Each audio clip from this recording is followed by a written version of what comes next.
বিগত আন্দোলন সংগ্রামে ব্যক্তিগতভাবে ওনার ভূমিকা এবং ওনার সঙ্গে ওনার এই যে রাজনৈতিক দল বিপ্লবী ওয়ার্কার্স পার্টি এবং পরবর্তীতে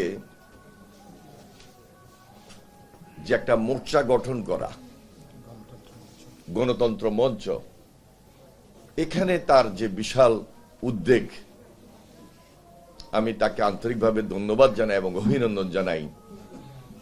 বিশেষ ভূমিকা বিগত আন্দোলন সংগ্রামে তিনি পালন করেছিলেন। আন্দোলন তো এককভাবে একটা রাজনৈতিক দল করে না, বা একটা ছাত্র সংগঠন করে না, বা একটা ব্যক্তি বিশেষ কেউ করে না, কিন্তু আন্দোলনটা তৈরি হয়, আর হঠাৎ করে তৈরি হয় না। আমাদের বয়স একেবারে কম বললেই চলবে না। স্বাধীনতার পর থেকে অনেক কিছু ছোট বয়স হলেও দেখে আসছি।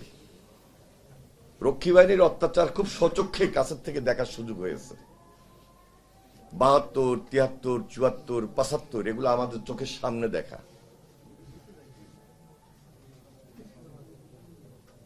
এর পরবর্তী অধ্যায় এই যে ৭ই নভেম্বর বিপ্লব সংহতি দিবস। আগে বলেছি, বয়স কম হলেও তখন মনে আছে কিছুটা জিনিস। আর যেহেতু রাজনৈতিক অ্যাক্টিভিস্ট হিসাবে বাংলাদেশ জাতীয়তাবাদী দলের কিছুটা দায় দায়িত্ব নিয়ে কথা বলছি, ছাত্র রাজনীতি করেছি, স্বাভাবিক কারণেই এই ধারাবাহিকতা নিয়েই আমাদের রাজনৈতিক নেতৃত্বে বেড়ে ওঠা। আমাদের বাংলাদেশের মানুষ সবসময় সংগ্রামী, বীরের জাতি। ন্যায়, নীতি, আদর্শ আমরা সবসময় এই আন্দোলন, এই সংগ্রাম, এটা নিয়েই তো আছি, এটা নিয়েই থাকি। এবং বিভিন্ন কারণও আছে।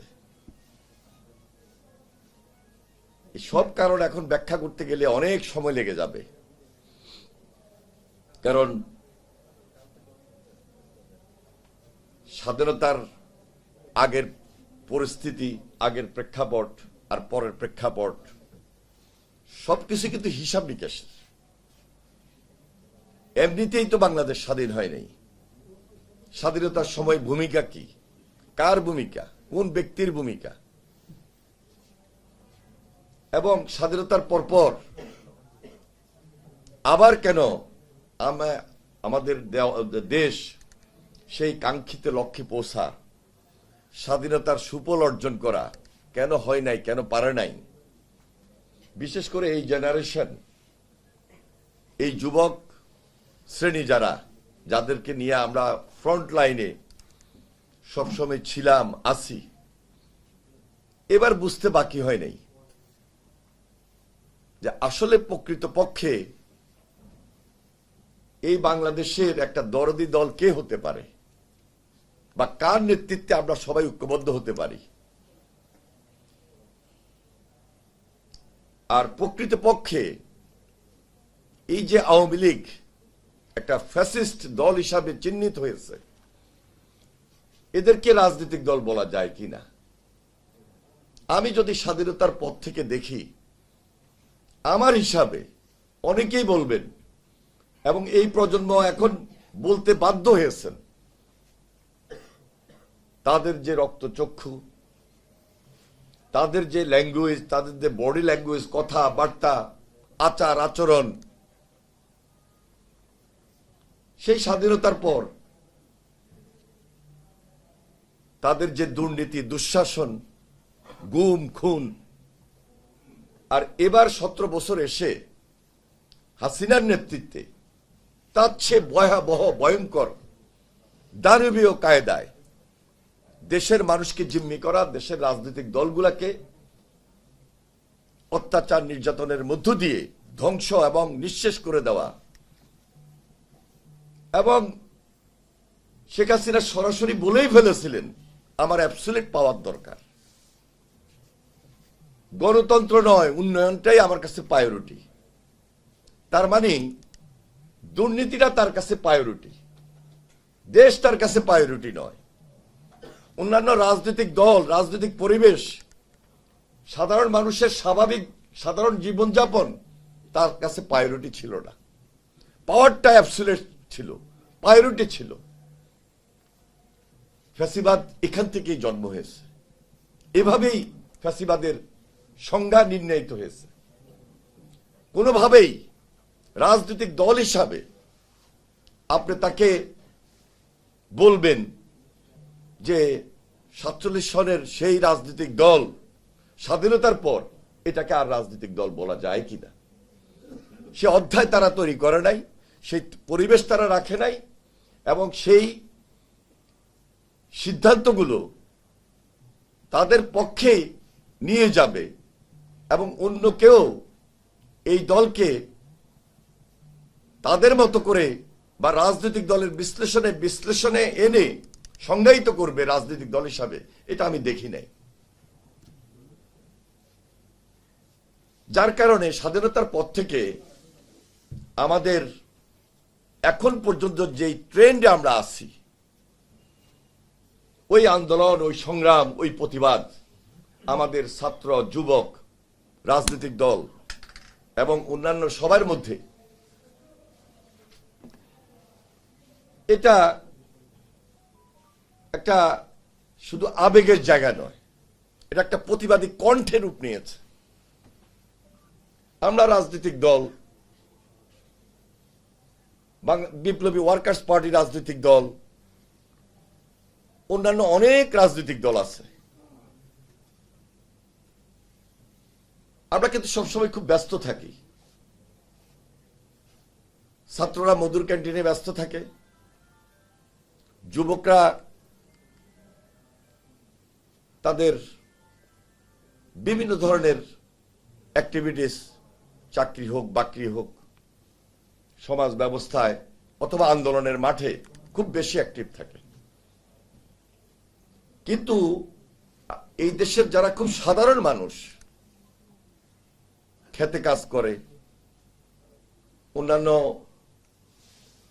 শ্রমিক হিসাবে যিনি সারাদিন ব্যাপী কাজ করেন, কৃষক যখন কাজ করে, এই সাধারণ মানুষগুলা বিকালে কিন্তু সবাই একটা চায়ের দোকানে একত্রিত হয়। আজকে এই স্মার্টফোনটা আমার হাতে থাকে ঠিকই, কিন্তু এই মুহূর্তে স্মার্টফোনটা আমার হাতে নাই। আমরা এত বেশি ব্যস্ত থাকতে হয়। কিন্তু কথাটা এই কারণে বলছি, আমার সাধারণ মানুষ আমার চেয়ে বেশি এই মোবাইলটা দেখে। তারা আলোচনা করে, তারা সমালোচনা করে, তারা আমার চেয়ে বেশি সচেতনমূলক কথাবার্তাগুলা প্রকাশ্যে বলে ফেলে। যেহেতু ছাত্র রাজনীতি করেছি, এমপি হওয়ার সুযোগ পেয়েছি, গ্রামে ঘুরি, গ্রামে থাকি, অনেক সময় মুখের উপর আমাদেরকে বলে দেন,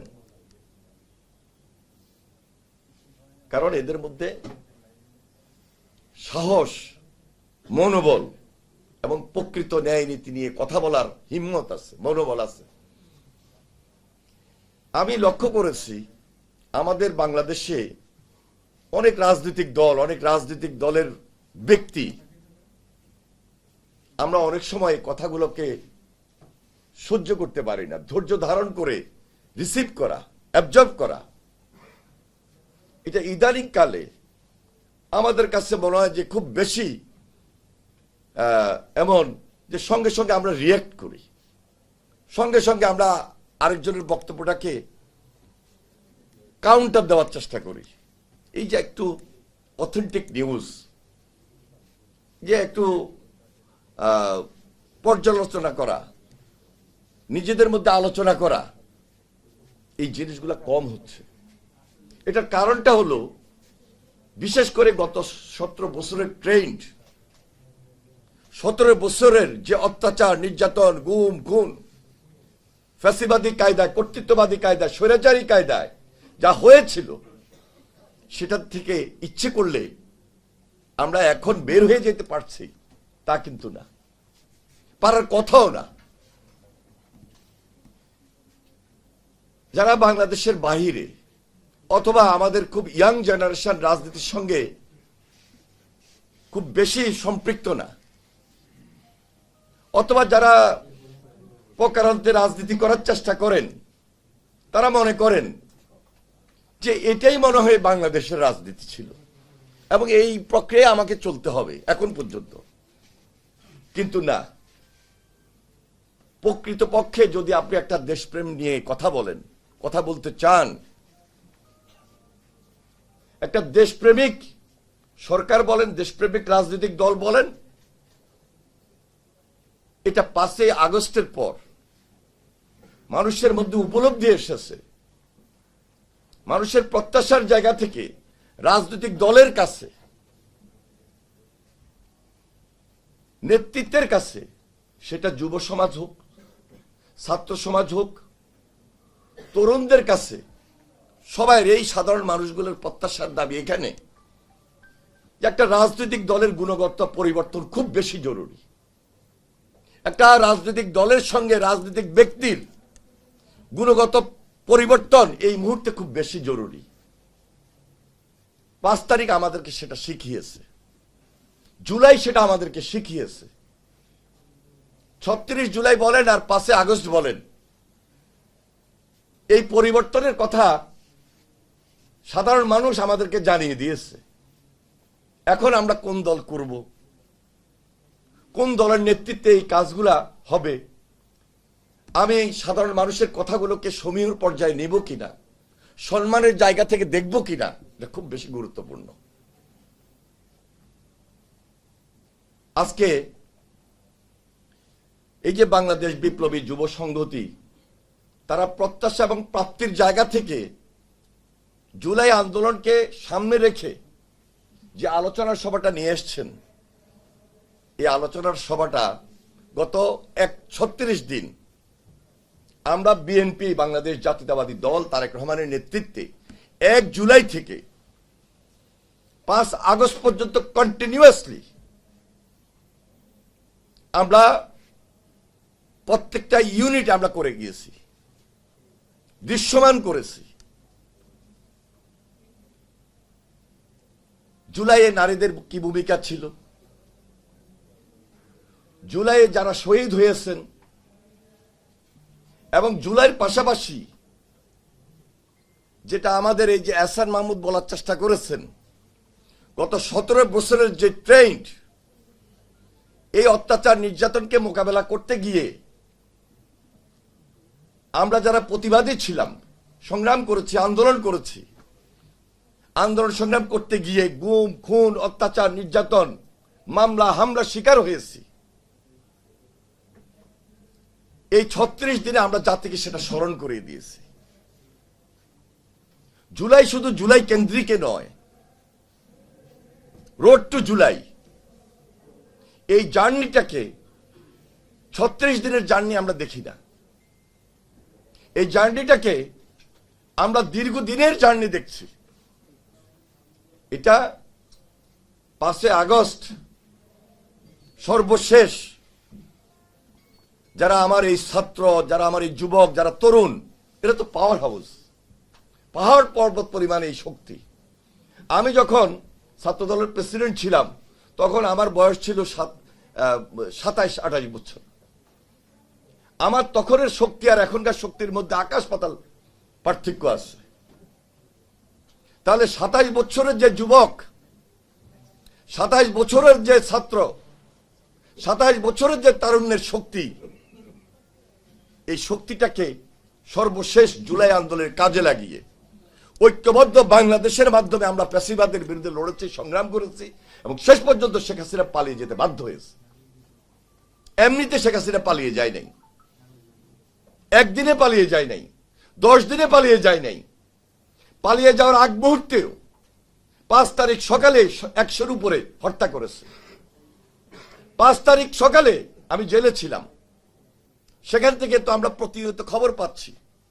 সে বারবার অত্যাচার, নির্যাতন, হেলিকপ্টার থেকে হত্যা করে, গুলিবর্ষণ করে, গণহত্যা করে ক্ষমতায় থাকতে চেয়েছিল,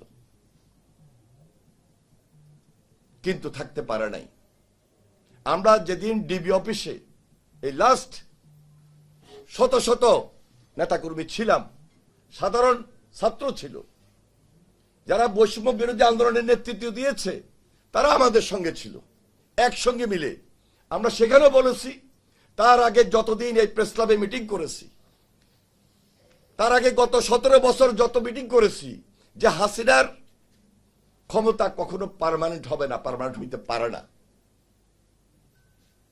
কারণ অ্যাবসলিউট পাওয়ার কোনোদিন বাংলাদেশের মানুষ কাউকে দেয় নাই, দিবেও না। আমরা যদি এখনো প্রাপ্তির জায়গা থেকে কেউ ভুল করি, তাহলে পরিণতিটা একই হবে। তাহলে এখন এই 1 বছরে সকল প্রাপ্তি পেয়ে যাব, এটা আমি মোটেও আশা করি না। বাংলাদেশের মানুষ কেউই আশা করে না। আর যেহেতু একটা অন্তর্বর্তীকালীন সরকার, কতটুকুই বা করবেন, কিন্তু মনে রাখতে হবে আমাদের বাংলাদেশের মানুষের, আমাদের একটা ধৈর্য ক্ষমতা, ধৈর্য ধারণ করা, এটা কিন্তু এই মুহূর্তে এই সময়ের দাবি। হতাশার কিছু আমি দেখি না। কেন আমি হতাশ হব? 17 বছর আমি অত্যাচার নির্যাতনের কাছে আমি হতাশ হই নাই, মাথা নত করি নাই। আর এখন হাসিনা মুক্ত পরিবেশে, ফ্যাসিবাদ মুক্ত পরিবেশে আমি হতাশ হব? আমি অন্তত তরুণদের সঙ্গে বা তরুণদের রাজনীতি করতে গিয়ে এই বয়সও আমি হতাশা প্রকাশ করি না। সুতরাং এই তরুণ কখনো হতাশ হতে পারে না, এই যুবক হতাশ হতে পারে না, এই ছাত্র হতাশ হতে পারে না। এটা আমাকে ধারণ করতে হবে। যে জাতি, যে যুবক, যে ছাত্র, যে তরুণ ধারণ করবে না, সেই দেশে গণতান্ত্রিক পরিবেশ, গণতন্ত্রের ভিত কখনো শক্তিশালী হতে পারে না। আমরা দায়িত্ব নিয়ে লড়াই করেছি সেই এরশাদের বিরুদ্ধে। আমরা কখনো চিন্তা করি নাই যে আন্দোলনের পর আমাকে কিছু পেতে হবে, আন্দোলন সংগ্রাম করে কিছু পেতে হবে। লোভ লালসা আমাদের মধ্যে কাজ করে নাই। এগুলা ব্যক্তি বিশেষ 2-4 জন এরকম থাকে, কিন্তু পুরা জাতি কখনো বিশ্বাস করে না, পুরা তরুণ সমাজ কখনো বিশ্বাস করে না। যেহেতু আমরা রাজনীতি করি, এটা একটা সেবামূলক কাজ। এখানে পদ বিক্রি করে, আন্দোলন করে, নেতৃত্ব দিয়ে কিছু আপনি অর্জন করবেন ব্যক্তিগতভাবে হতে পারে, কিন্তু কেউ যদি এরকম করে, শেষ পর্যন্ত ডাস্টবিনেই তার পরিণতি হয়, বিদায় তার সেভাবে হয়। কেন কথাটা বললাম? এই 5 তারিখের পর পত্রিকায় লিখেছেন, সোশ্যাল মিডিয়াতে অনেকভাবে এসেছে। কারণ নাম না বলেই বলছি, অনেকে কিন্তু খুব লোভে পড়ে গেছে। এত লোভ লালসা রেখে আপনি যদি মনে করেন এটাই আপনার শেষ, এটা শেষ অবলম্বন হবে, শেষ পরিণতি হবে। এখনো সময় আছে, এখান থেকে বের হয়ে আসুন। টেন্ডার নেবেন, ট্রান্সফার করবেন, হাজার হাজার কোটি কোটি টাকা আপনি কাউকে জিম্মি করে নেবেন। যারা আওয়ামী লীগের অনেকে অনেকভাবে বিভিন্ন পর্যায়ে দায় দায়িত্ব ছিল, সুযোগ মতো সব আওয়ামী লীগ তো পালিয়ে যায় নাই, অনেকেই তো আছে বাংলাদেশে, লুকায় আছে, মামলায় আছে। তাদেরকে থ্রেট করে, ভয় দেখিয়ে আপনি টাকা নিয়ে পার পেয়ে যাবেন, এটা দুরাশা। এটা হবে না। ব্যক্তিগতভাবে আপনি শেষ হয়ে যাবেন, সাময়িকভাবে বেনিফিট পেতে পারেন, এবং এগুলোর দৃষ্টান্ত বাংলাদেশে আছে, কেউই রক্ষা পায় নাই। ভবিষ্যতে একটা নির্বাচন হবে, নির্বাচন করতেই হবে।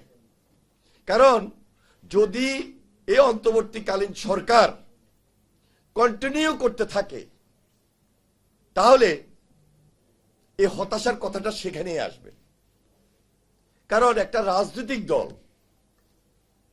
যেটা পারবে, যেটা করবে, তত্ত্বাবধায়ক সরকার 3 মাসের জন্য হয়, অন্তর্বর্তীকালীন সরকার সময়ের প্রেক্ষাপট অনুযায়ী আজকে 1 বছর চালিয়েছে, হয়তো আরো কয়েকদিন চালাবে, কিন্তু জনগণের প্রত্যাশা পূরণ করার জন্য, বা গণতন্ত্রের ভিতকে শক্তিশালী করার জন্য যে কাজটুকু করা দরকার, ন্যাশনালি হোক আর ইন্টারন্যাশনালি হোক, এটা সম্ভব নয়। সুতরাং আজকে নির্বাচন এটা সময়ের দাবি। তার চেয়ে বড় দাবি ছিল আমাদের যে হাসিনার বিচারটা করা, দৃশ্যমান হওয়া, দ্রুততম সময়ের মধ্যে হওয়া।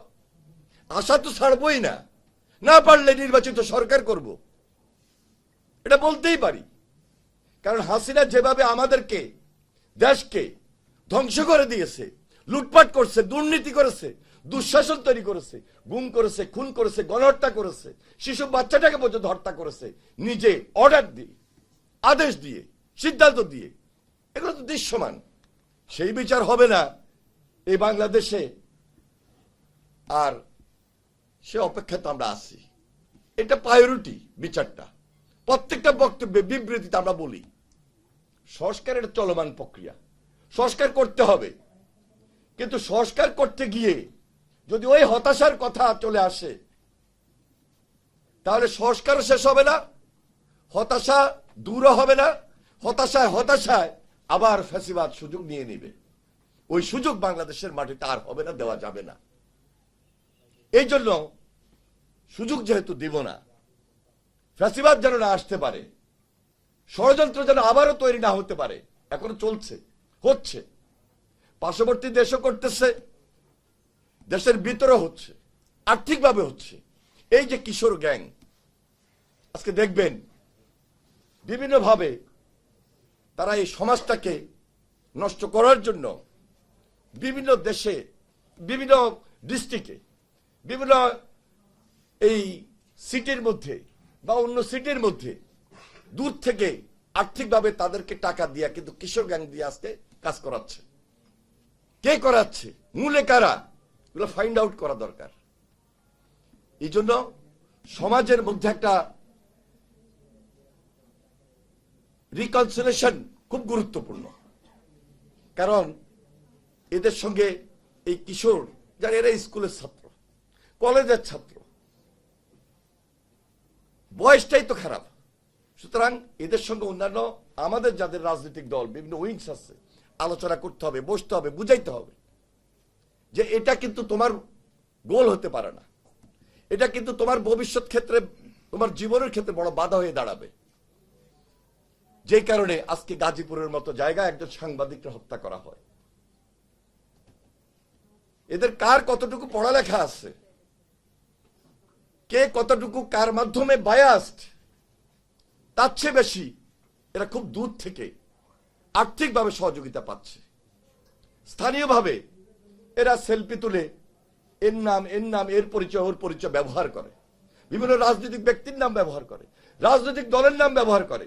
আর আমরা রাজনৈতিক দল একে অপরকে ঘায়েল করার চেষ্টা করি যে এরা চাঁদাবাজি করে অথবা বিভিন্নভাবে কেউ কারো শেল্টার পাচ্ছে। কিন্তু প্রকৃত জিনিসটা কোথায়? হঠাৎ করে এই যে গাজীপুরের মতো জায়গায় একজন সাংবাদিক, সে দায়িত্ব পালন করা অবস্থায় কিভাবে তাকে নির্মমভাবে হত্যার, খুনের শিকার হতে হলো।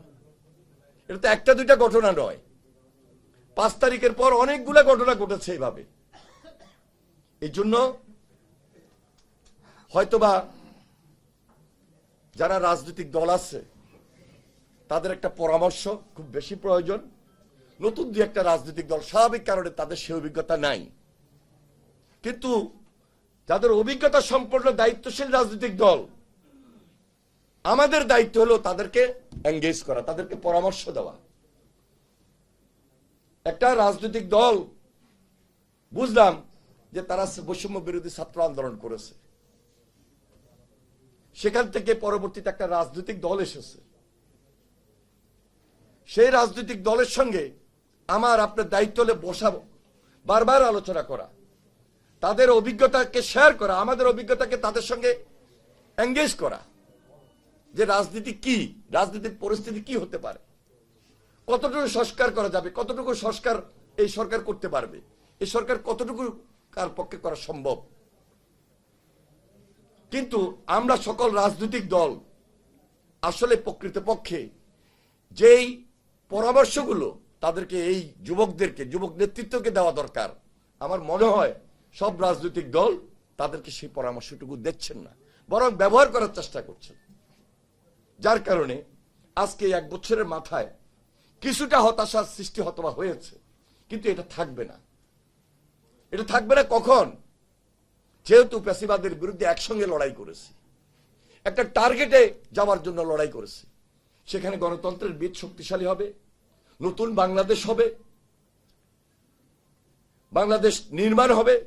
যে ছাত্ররা আন্দোলন করার সময় বাংলাদেশকে রাষ্ট্র মেরামত চেয়েছে, সেই মেরামতের কাজ সম্পূর্ণ করার জন্যই তো এই আন্দোলন সংগ্রাম, এই ত্যাগ, এই কষ্ট, এই শ্রম, এই নির্যাতন সবকিছু সহ্য করেছি। এখন টু দ্য পয়েন্ট, এই লক্ষ্যে পৌঁছতে হলে আমাদের ইউনিটিটা হলো সবচেয়ে বড়, ঐক্যের জায়গাটা হলো বড়। ফ্যাসিবাদ বিরোধী যে ঐক্যটা নিয়ে আমরা আন্দোলন সংগ্রাম করেছি, যুগপৎ আন্দোলন করেছি, আমরা সবাই ঐক্যের জায়গাটাকে আরো বেশি শক্তিশালী করতে হবে। এবং এই ঐক্যের জায়গাটাকে শক্তিশালী করতে হলে সব ভুলে গিয়ে আমাকে চিন্তা করতে হবে সবার আগে বাংলাদেশ। এর বাইরে অন্য কিছু হতে পারে না, এর বাইরে অন্য কিছু চিনি না আমরা।